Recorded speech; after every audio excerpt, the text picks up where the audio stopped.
Break के बाद एक बार फिर से आपका स्वागत है। सर, बीजेपी का ये कहना है कि जो चुनाव हुए 2015 में उनका जो वोट प्रतिशत है वो कहीं नहीं खिसका, आपका खिसक कर आम आदमी पार्टी की ओर आ गया, जबकि आपने सपोर्ट भी उस वक्त आम आदमी पार्टी को किया था और अब आप उनकी बुराइयां कर रहे हैं, उनकी नीतियों पर सवाल उठा रहे हैं। बीजेपी का कहना है ये वही कांग्रेस है जिसने आम आदमी पार्टी को सपोर्ट किया था। देखिए, सबसे पहले तो ये कहना बीजेपी का गलत है कि उनके वोट प्रतिशत नहीं घटा।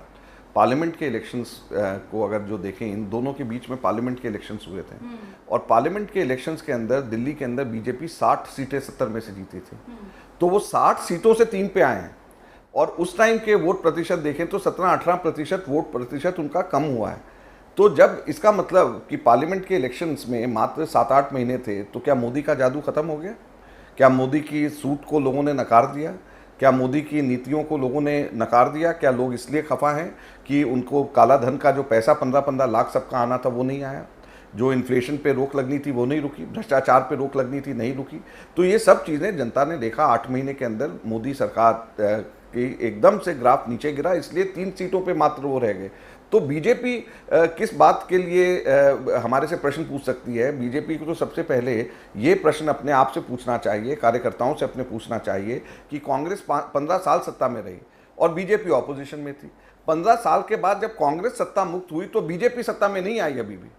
तो ये तो बीजेपी को अपने आप से प्रश्न पूछना चाहिए कि वो इतना उनका जनाधार दिल्ली में खिसक गया कि मुख्य विपक्षी पार्टी तो सत्ता से अलग हुई, लेकिन जो विपक्षी पार्टी, जब मुख्य रूलिंग पार्टी सत्ता से अलग हुई तो मुख्य विपक्षी पार्टी सत्ता में नहीं आई। तो ये तो उनका बहुत बड़ा एक ड्रॉबैक और फॉल है और उनको सेल्फ इंट्रोस्पेक्शन करना चाहिए। अजय माकन जी, आज की तारीख में क्या सोच रहे हैं कि दिल्ली में जो कार्यकर्ताओं का विश्वास गया है, क्या रणनीति अंदर बनाई है? कैसे विश्वास आएगा, कैसे जगाएंगे आप उस विश्वास को? देखिए, हमारे को ये बड़ा अच्छा प्रश्न है। हमारे को मुद्दों की राजनीति दिल्ली में करेंगे और दिल्ली में हर वर्ग को हमको छूना है और उनको बताना है कि किस प्रकार से पिछली सरकारों ने हमारे उनके लिए क्या क्या काम किए और यह सरकार, आम आदमी पार्टी की सरकार, किस प्रकार से उनको दिखाए गए सपनों से दूर भाग रही है।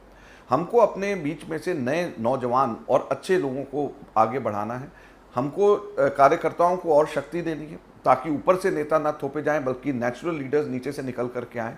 और अगर हम ये सब चीज़ कर पाएंगे तो कांग्रेस के अभी भी कार्यकर्ता और वॉलंटियर्स, हमारे साथ जुड़े हुए लोग अभी भी गली गली मोहल्ले मोहल्ले के अंदर हैं और वो सब के सब लोग वापस कांग्रेस को जीवित देखना चाहते हैं।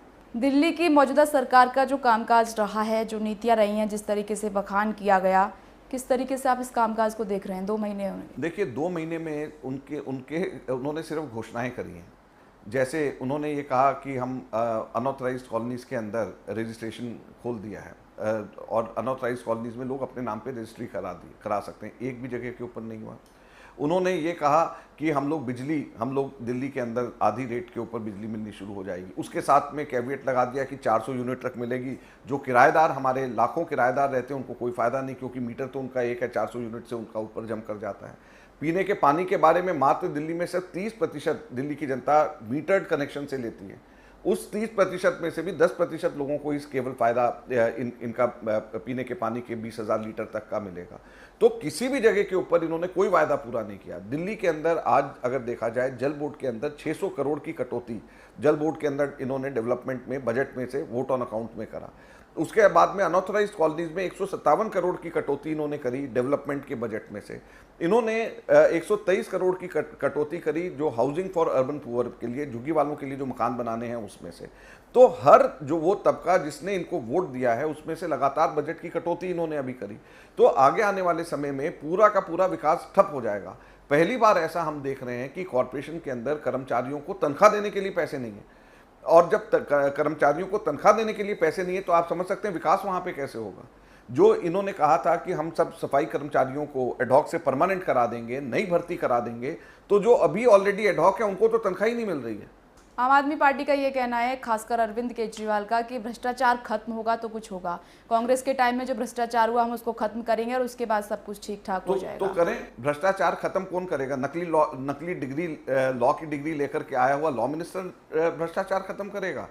या हर बार माफी मांग लेने वाला अरविंद केजरीवाल भ्रष्टाचार खत्म करेगा? या भ्रष्टाचार जब खत्म नहीं होगा तो एक और माफी मांग करके निकल जाएंगे? क्या भ्रष्टाचार जरा सा भी कहीं पे खत्म हुआ है? कितने बड़े लोगों को इन्होंने पकड़ा है, कितने बड़े ब्यूरोक्रेट्स पकड़े गए हैं। थोड़े मोटे टीचर्स को पकड़ करके और ये कहें कि भ्रष्टाचार हमने खत्म कर दिया, कोई बड़ा सेक्रेटरी लेवल का ऑफिसर, कोई बड़ा मिनिस्टर लेवल का आदमी कौन भ्रष्टाचार के अंदर पकड़ा है इन्होंने? बीजेपी का कहना है कि एक साल में, देखिए हमारी मई में 1 साल होने जा रहा है, अभी तक कोई भ्रष्टाचार नाम की कोई बात सुनी क्या आपने पार्टी के बिल्कुल भीतर? सुनी है। भ्रष्टाचार सीएजी की रिपोर्ट्स आ रही हैं ऑडिट की, उसके ऊपर अब ये कह रहे हैं कि सीएजी की रिपोर्ट को सीरियसली नहीं लिया जाए। तो पुराने भ्रष्टाचार का जिस पे कांग्रेस के एलिगेशन लगाते थे, उसमें से कितनों को इन्होंने कोर्ट में ले जाकर के प्रूव करवा पाए हैं? अभी तक इस 1 साल में एक भी नहीं। काला धन बाहर से ये कहते थे वापस आ जाएगा, राजनाथ सिंह ने कहा था 100 दिन में आ जाएगा। अब अमित शाह कहते हैं ये तो जुमला था जो मैंने कहा था। तो एक पार्टी कहती है जुमला था, दूसरी पार्टी कहती है हम तो 40 से 50% सिर्फ वायदे पूरे कर सकते हैं। तो ये झूठे सपने, झूठे वायदे दिखा करके जो पार्टियां सत्ता में आई हैं, कोई कहता है जुमला था, दूसरा कहता है 40% पूरा कर पाएंगे, तो जनता इनको माफ थोड़े करेगी जैसे ही पहला मौका उनको मिलेगा।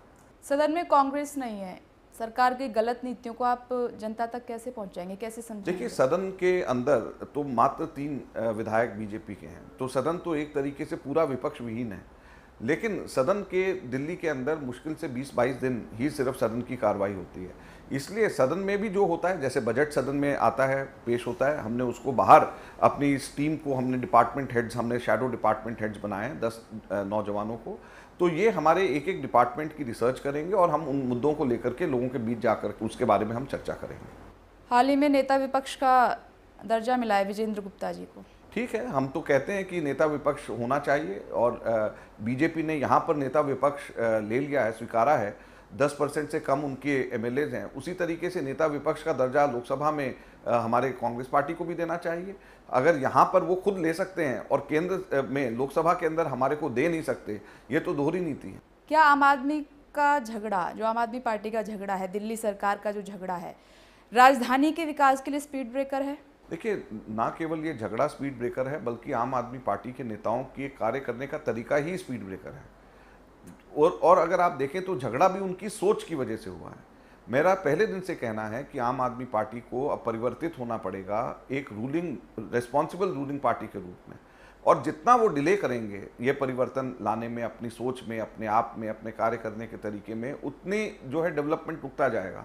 अभी तक 3 महीने के अंदर कहीं पर भी ये नज़र नहीं आ रहा कि वो लोग अपनी सोच में परिवर्तन कर रहे हैं। अगर केजरीवाल माफ़ी मांगते हैं किसान की आत्महत्या के ऊपर, तो साथ में उसी वेग में वो दिल्ली पुलिस और केंद्र सरकार और मीडिया तीनों के ऊपर आरोप भी लगा देते हैं। तो आप जब माफ़ी मांग रहे हो कि आपसे गलती हो गई, तो फिर दिल्ली पुलिस के ऊपर आरोप क्यों लगा रहे हो, मीडिया के ऊपर आरोप क्यों लगा रहे हो?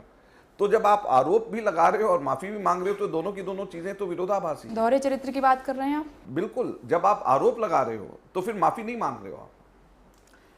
बातचीत आगे भी जारी रहेगी। रुक रहे हैं एक छोटे से ब्रेक के लिए, फौरन लौटते हैं। आप देखते रहिए देश की बात।